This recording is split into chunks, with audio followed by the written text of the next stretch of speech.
Quero dizer que eu estou com 3 provações nessa noite. A primeira, que eu vim aqui para conversar com o pastor, assunto da igreja lá do Sambê, e ele me botou logo na prova de pregar. E a segunda é que é difícil pregar, né? Então, no pastor Carlos Magno, no pastor Andinho, presbítero Wellington, que são abençoados na palavra do Senhor, e os demais irmãos também que se empenham ali, o pastor Reginaldo também. Mas é motivo de alegria nós estarmos aqui, amém, igreja? Então, se Jesus quer usar o vaso dele, que seja feito conforme a vontade dele. Peço que a amada igreja abra a Bíblia de vocês no segundo Samuel. Segundo Samuel 15.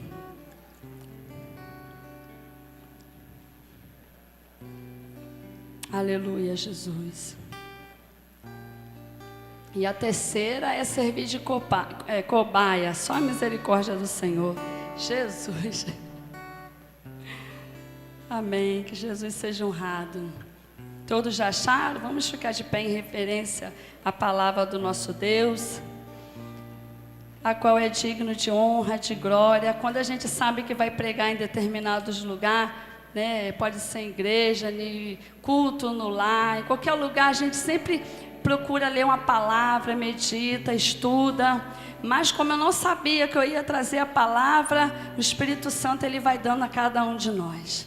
Diz assim: a rebelião de Absalão e a fuga de Davi. E aconteceu depois disso que Absalão fez aparelhar carros e cavalo, e 50 homens que corressem adiante dele. Também Absalão se levantou pela manhã e parava a uma banda do caminho da porta. E sucedia que a todo homem que tinha alguma demanda para vir ao rei a juízo, o chamava Absalão assim e lhe dizia: de que cidade és tu? E dizendo ele: de uma das tribos de Israel é o teu servo. Então Absalão lhe dizia: olha, os teus negócios são bons e retos, porém não tens quem te ouça da parte do rei. Disse mais Absalão: quem me dera ser juiz na terra, para que viesse a mim todo homem que tivesse demanda ou questão, para que lhe fizesse justiça. Sucedia também que quando alguém se chegava a ele para se inclinar diante dele, ele estendia sua mão e pegava dele e o beijava. E desta maneira fazia Absalão a todo Israel que vinha ao rei para juízo. Assim furtava Absalão o coração dos homens de Israel. Amém? Pode sentar dando glória ao Senhor. Jesus, ele é lindo, Jesus, ele é maravilhoso, e é esse Jesus que trouxe você nessa noite aqui, para que você possa adorar e glorificar ele, né? A irmã até falou uma coisa muito certa aqui na hora da ministração, que a vida do ser humano, Jesus não prometeu, né, somente vitória. Existe mesmo o caminho dos pedregais, existe mesmo o caminho do espinho, existe mesmo as tempestades sobre as nossas vidas, existe os vendavais que muitas das vezes vêm para tentar parar a nossa fé. De repente, até para você estar aqui hoje, neste culto, você teve que vencer um leão, você teve que matar um urso para estar na casa do Senhor. Por quê? A vida cristã não é uma vida fácil. Jesus, quando falou: no mundo tereis aflições, tende bom ânimo, porque eu venci o mundo. Jesus jamais prometeu para a gente um tapete vermelho cheio de pétalas aqui nessa terra. Pelo contrário, ele falou que a gente teria aflições, porque as aflições vêm devido aos nossos adversários. Então, nessa noite nós iremos falar sobre 2 personagens, o rei Davi e o seu filho Absalão, a qual os irmãos leram aqui, que no começo ele começou a aparelhar carros, começou a aparelhar inimigos contra o próprio pai, né? Estava lá Davi no seu reino, bem acentuado, não se preocupando com nada. E o diabo nisso já estava usando o próprio filho dele para furtar o coração do povo de Israel. Como aqui nós lemos aqui, que o povo ia lá até Absalão e falava: eu estou com problema disso, disso e daquilo outro. E ele prontamente ele falava: quem me dera se eu pudesse ser juiz de Israel. Quem me dera se eu pudesse julgar a tua causa. E diz a Bíblia que ele fazendo isso, ele estava ganhando o coração do povo. E quantos de nós, às vezes você está passando uma luta, um perrengue, uma coisa ali, horrível. E o diabo vem e fala: por quê? Por que você está passando isso? Larga, sai da igreja. Larga o seu esposo, você não está aguentando. Para que você sofrer com ele? Você está passando pela prova na sua vida financeira. Para de dar seu dízimo é a mesma coisa que nada. Você está na igreja, você é jovem. Para que você vai ficar na igreja sem namorado, sem namorada? Volta para o mundo, porque lá no mundo, você pode ir para a balada, você pode ficar. Então assim que o espírito de Absalão tem entrado hoje. E por incrível que pareça, não está lá fora não, igreja. Ele atua também dentro da casa do Senhor. Às vezes os jovens é uma luta para ele permanecer dentro da casa do Senhor. Porque ele vem no culto quarta, vem no culto domingo. E nos outros dias, o que passa pela cabeça desses jovens? O que passa pela cabeça do chefe de família, que às vezes não tem nem o que comer direito dentro de casa? Quando estava lá fora, tinha tudo, tinha o melhor carro, tinha o melhor emprego, tinha o melhor salário. Mas veio para a casa do Senhor, as coisas se apertou. Por quê? Desde o momento que a gente aceita Cristo como nosso único e suficiente Salvador, a gente ganha um inimigo já logo de começo. E você não pode recuar. Jesus falou que aquele que olhar para trás não é apto para o reino dos céus. Aceitou a Jesus, se batizou, está na casa do Senhor. Se você recuar, ou você vai terminar sendo pisado pelo diabo. Nós temos é que pisar nele, não deixar que ele venha nos pisar. Então Davi ali desapercebido. Diz a Bíblia no versículo 13. Então vem o mensageiro a Davi dizendo: olha só, igreja, quando um dia eu lendo essa palavra, o Espírito Santo falou muito forte ao meu coração. Às vezes você está na sua casa, você está no seu serviço, ou até mesmo na nossa vida secular, no dia a dia. Vem uma coisa sobre você, vem uma tempestade que você fala: Jesus, eu não sabia que isso ia acontecer comigo. Por que está acontecendo no meu casamento? Por que está acontecendo nessa área? Aquilo pega você desprevenido, seu coração, se bobear, você tem até uma coisa ruim, uma angústia, uma raiz de amargura, porque você não está preparado. Por isso que nós temos que jejuar, orar, meditar na Bíblia, não só quando as coisas estão ruins, não. Não, se prepara para quando as coisas ruins vier, quando as aflições virem, você esteja preparado, você esteja na visão do Senhor. Então diz a ele: olha o baque que Davi teve. O coração de cada um em Israel segue Absalão. Imagina o que Davi ali na hora não teve.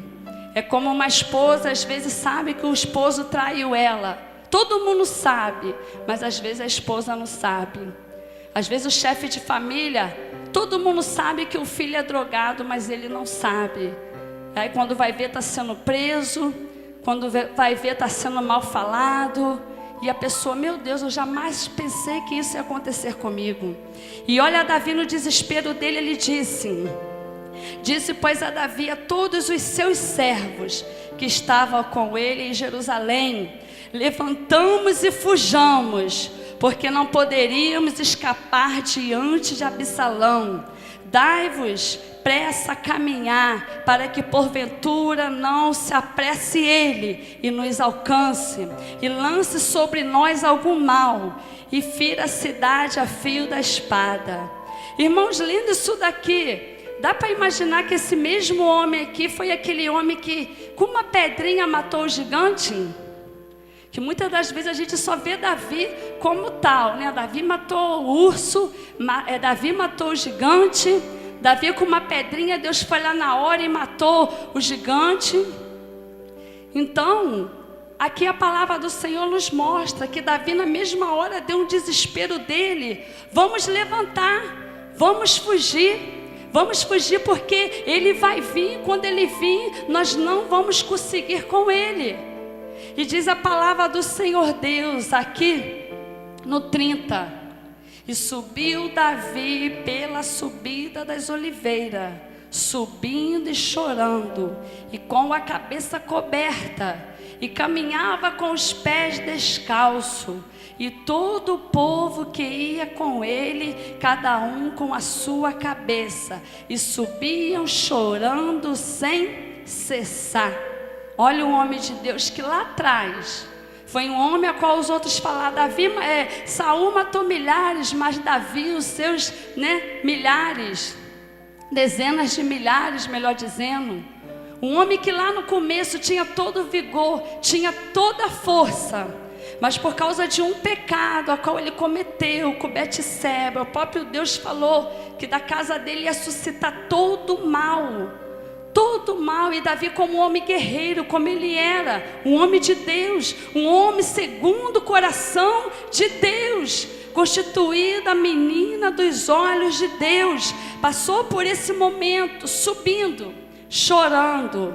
E há momentos na vida cristã que nós temos esse momento, é quando a doença vem sobre a sua vida e você fala: Jesus, por que está acontecendo isso? Aonde eu errei? O que eu estou fazendo? Senhor, o que eu não tenho te agradado? É quando vem uma tribulação sobre o seu casamento, sobre a sua vida financeira, sobre o seu ministério como obreiro, como obreira da casa do Senhor. Então nós temos que aprender como Davi, subir muitas das vezes, subir chorando, subir se humilhando. Se tiver que descer do salto, desça do salto. Se tiver que você colocar o seu rosto no pó, se tiver que você deitar no chão, se tiver que você colocar-se de pano de saco, coloque. Faça isso. Não queira ser o bam da história não, porque na nossa caminhada cristã não tem super-herói, não tem Mulher Maravilha, não tem nada disso. O que me alegra no Senhor Jesus é saber que mesmo Ele sendo Senhor, mesmo Ele sendo Rei dos Reis, mesmo Ele sendo o autor da vida, mesmo Ele sendo Filho de Deus, toda vez que o Senhor Ele se sentia triste, Ele ia para o monte orar. Fazia milagres, ia para o monte orar. E quando Ele estava triste, o que Ele fez? Foi para o jardim do Getsêmani, e ali Ele chamou 3 para ir com Ele.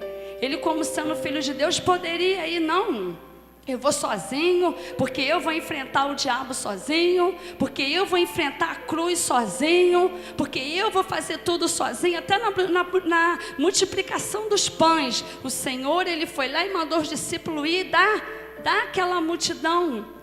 Então até ali, naquele lugar qual ele estava sofrendo a angústia do Calvário, Ele chamou os 3. E quando Ele chegou ali, que Ele viu que nenhum dos 3 estavam ajudando Ele, Ele falou: nenhuma hora vocês podem, estar comigo, orar, me ajudar em oração? Outro exemplo também é quando Ele estava indo ali rumo ao Calvário, que Ele não aguentou mais, vem um homem lá, o Cirineu foi lá e ajudou Ele. E às vezes a pessoa se sente o tal: eu não vou pedir ajuda do pastor não. A pessoa está lá no fundo do poço, mas a pessoa é orgulhosa. Eu não vou pedir orientação ao obreiro, não vou pedir orientação ao obreiro, não vou pedir orientação à missionária, porque eu vou conseguir sozinho. Eu acordo sozinho pela madrugada, eu oro, eu jejuo. Não, irmãos, está passando por luta, está pensando em chutar o balde, está pensando em sair da sua casa, peça ajuda. Peça ajuda ao seu irmão: irmão, por favor, ore por mim, porque o diabo tem tentado me derrubar. E o que ele tenta atacar na nossa vida? O coração.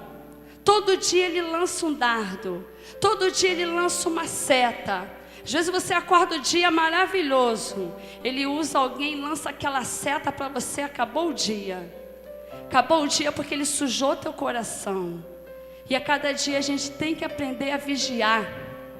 A cada dia a gente tem que aprender a estar na presença do Rei. A cada dia a gente tem que aprender a subir diante do Senhor e falar: Jesus, eu não sou nada. Jesus, eu estou passando por essa prova, mas eu tenho a certeza que o Senhor vai me dar vitória. E Absalão se sentindo lá, né, o rei da cocada preta, desculpe falando, se sentindo tal, a maioria do povo estava com ele, todo aparelhado, se sentindo o bonitão. Mas como nada passa desapercebido aos olhos do Senhor, Jesus, ele estava vendo. Deus, ele estava contemplando Davi.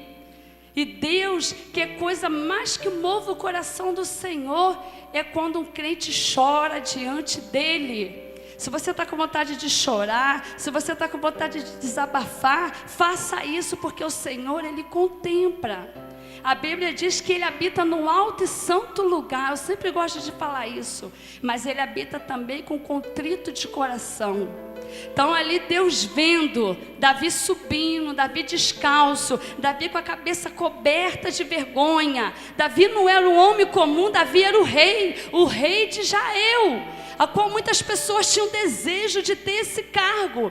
É como nos dias de hoje o presidente da república. Quantos vereadores não quer ser o presidente? Quantos deputados estadual, federal não quer ser o presidente? Mas o presidente, o cargo é dele, ele que é o maioral. Então Davi não era um rei comum. Agora você imagina um rei tendo que sair fugido do seu próprio palácio, porque o próprio filho estava envergonhando ele. A vida cristã não é fácil, como já foi falado aqui. Mas Deus, ele é um Deus que nos surpreende. Davi estava de olho no reino do Pai. Não, eu vou tirar o meu pai de lá daquela cadeira. Eu vou tirar o meu pai lá daquele reino. Eu vou tirar o meu pai ali daquele lugar. Aquele lugar não é dele. E eu imagino Deus falando: ah, Absalão, esse lugar é do meu filho. Eu escolhi, foi o meu filho Davi. Então é como a palavra diz: ai daquele que tocar no, quem sabe? Ungido do Senhor. Ai, a Bíblia diz: ai daquele que tocar no ungido do Senhor. Davi se sentindo lá triste, amargurado: é agora, Deus, é agora que eu vou morrer. E o que me surpreende também aqui na Bíblia é quando Davi chega para um servo dele e fala: fica vocês aqui. O servo fiel falou: não, meu rei, nós iremos com você. Se você passar fome, nós iremos passar. Se você morrer, nós iremos morrer com você, né? Se o barco naufragar, nós estaremos ali afundando com você. O verdadeiro servo é esse. O verdadeiro servo é aquele que está ajudando. Na parábola ali do filho pródigo, a gente pode aprender com o servo. Quando o filho pródigo veio, que o pai mandou chamar os servos: venha, servos, vamos alegrar comigo, porque o meu filho que estava perdido foi achado. Vamos vir, mata lá o bezerro, vamos fazer uma festa gloriosa.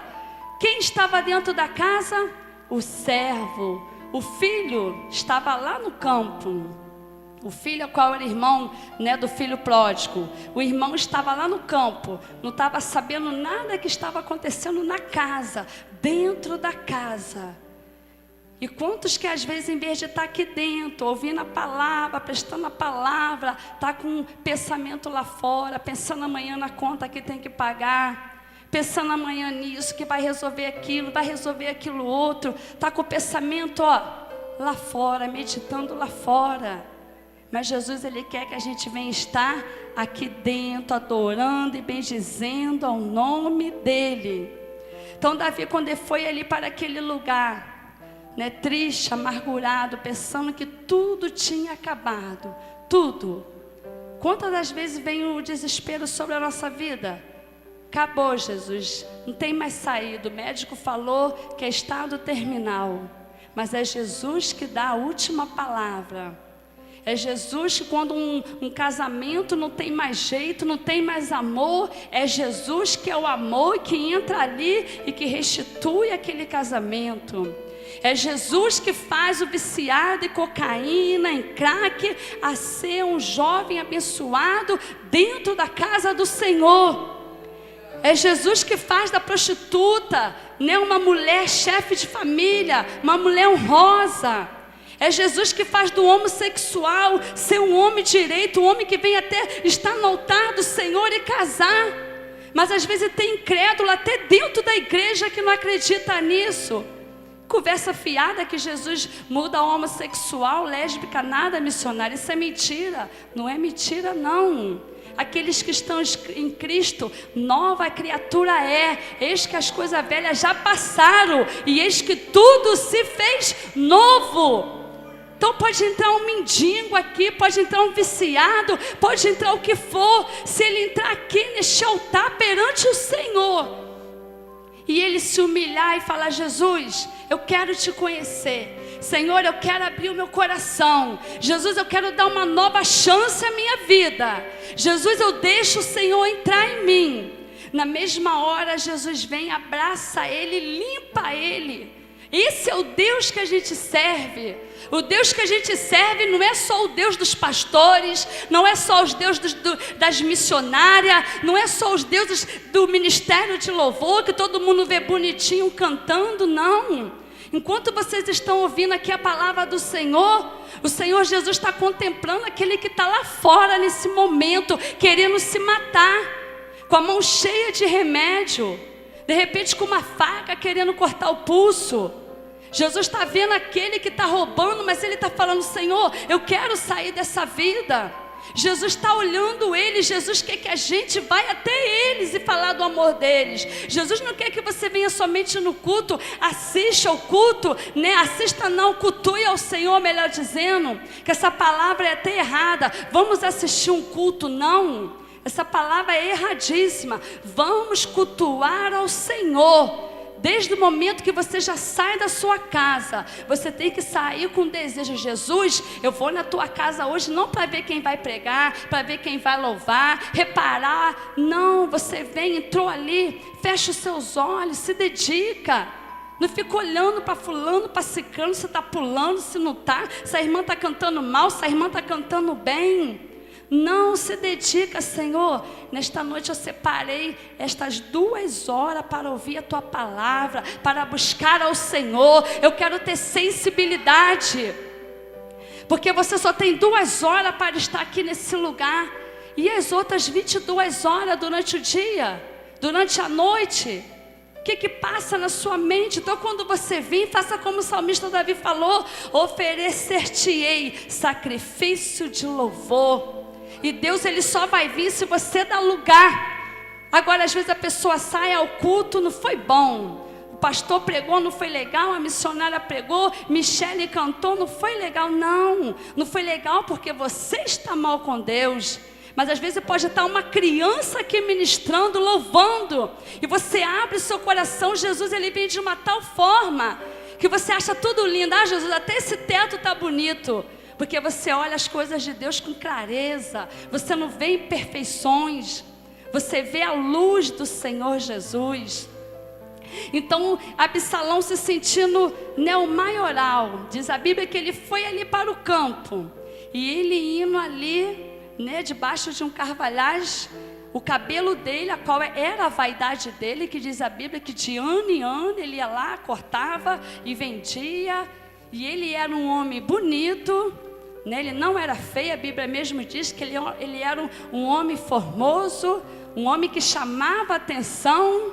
E nos dias de hoje a gente vê isso daí. Bota uma gordinha assim igual a eu e bota a Aline, né, que é uma menina bonita, para ir no escritório e pedir uma vaga. Se eu não botar Jesus na frente, com certeza ela vai ganhar. Por quê? Porque o mundo aí fora, ele vê o quê? A beleza exterior.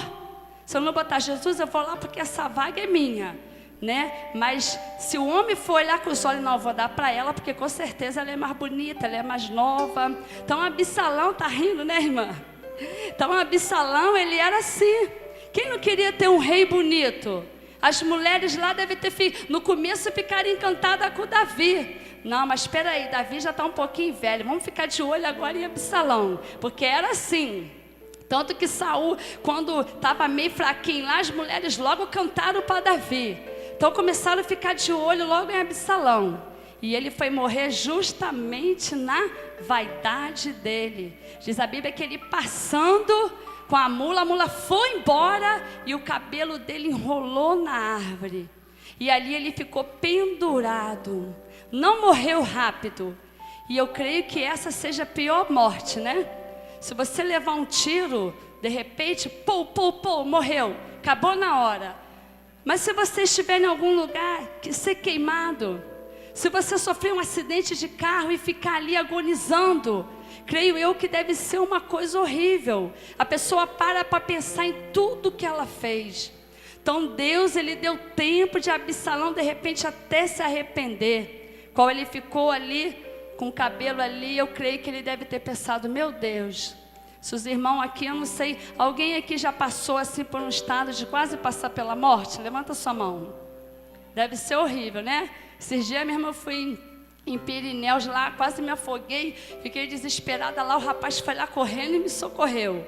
Mas eu senti a dor da morte, que eu comecei a chorar, me deu agonia, quer dizer, foi uma coisa ruim. Agora você imagina a pessoa mesmo saber que está morrendo.